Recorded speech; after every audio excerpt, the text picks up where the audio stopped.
And there was a card stuck on the outside of the window. So I looked at it and I thought, oh God, there's another sign. So I climbed and hung out of the window so I could peel it off the outside of the window. I mean, how it got there, I don't know. And it was Donald Duck and Mickey Mouse, and they were on an island which was surrounded by sharks swimming around, but they found the treasure. They dug up this treasure. So I looked at this card and I thought, okay, they're on an island, that's Bimini.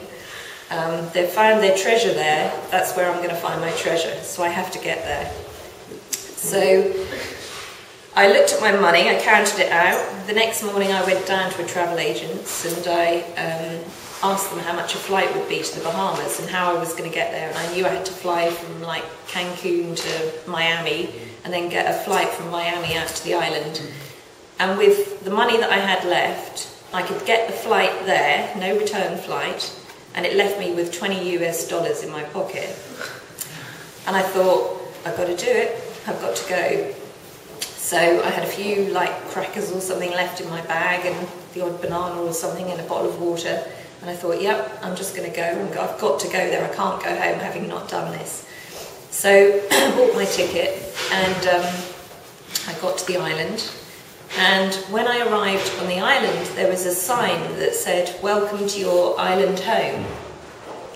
And as I got off, it was a seaplane that took you into the island, and as I got off the plane, it was the most at home I'd ever felt. It was I felt like I'd come home. It was like this bizarre feeling of knowing the place. And I walked down the street with my $20 in my pocket thinking, okay, I'm here, universe, what am I going to do now? And walked down the street and I walked into a shop. I was getting hungry because I'd eaten all my crackers and water and everything, and I walked into a shop to buy some bananas, and this big Bohemian lady said, oh, hi honey, what are you doing here? And I said, well, it's a really good question. I said, I've had, this kind of journey that I've been on, and I've been around all these sacred sites and in Mexico, and I came here because of Atlantis, and I heard there's dolphins here, which I'd really like to swim with, but, my major fear in life is water. I was terrified of, I'd never swum underwater, never even put my face in water, never been out of my depth. So I said, I'm kind of here and I'm not really sure what I'm going to do. And she said, do you have anywhere to stay? And I said, no. And she said, oh, no worries, I have this guy that I work for who has a house on the South Island, and he loves having visitors, so he wouldn't mind. He's not here right now, he'll be over in a few days' time, but you can stay in, there was a boathouse at the back, you could stay there for the time being. And I said, great. So I bought my bananas and another bottle of water to keep me going for a few days, and I moved into this boathouse and I was on the island. So the next day, I think to myself, okay, I'm going to go for a walk on one of these lovely beaches, and I walked off down the beach, and there's a man walking along the beach as well, and this island's 7 miles long, it's tiny, so, but the beaches are gorgeous. So I walked along the beach and there was this guy, and he sort of turns round, and he says to me, he was English, and he said, oh, what are you doing here? So I started to tell him, and he stood there nodding, he had this long white beard, looked a bit like Gandalf. And he sort of just stood there sort of nodding and listening to my story, and he said, oh, I own the Dolphin company here, would you like to come and work for us? So I was like, okay. And I said, well, I would, that's just what I would like to do, but I have to tell you right now that I can't swim underwater. I'm really nervous of water. I've never been out of my depth in the water. I have to be able to stand on the bottom.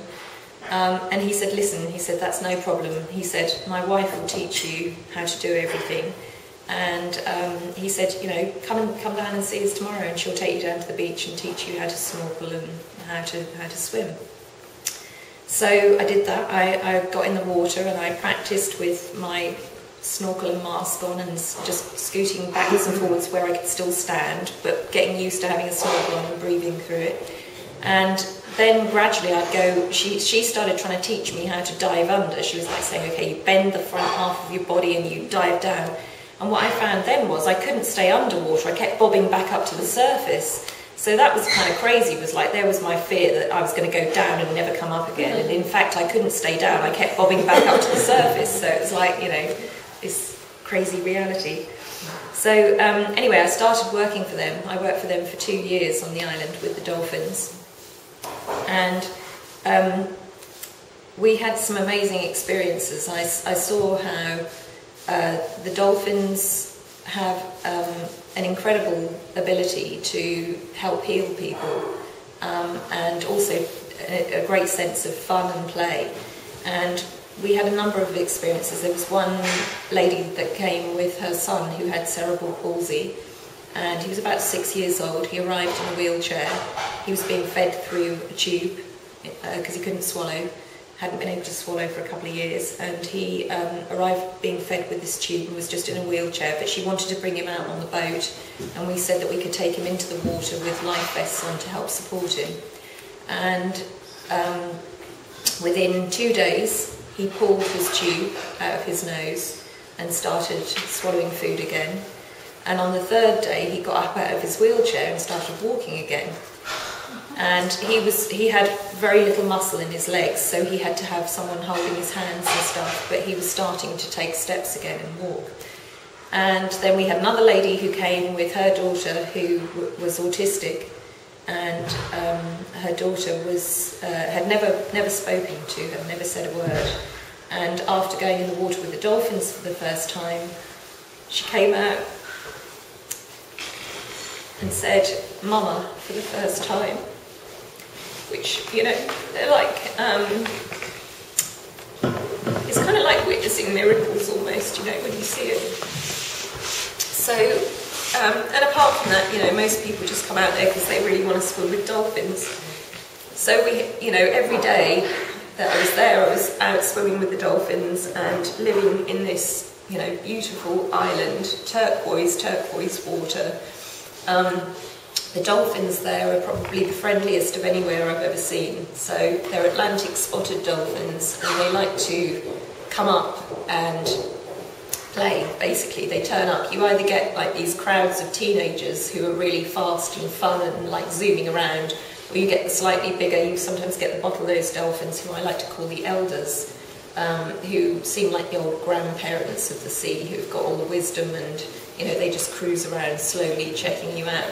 But the spotted dolphins are really very interactive. They come right up and they'll swim right next to you, eye to eye.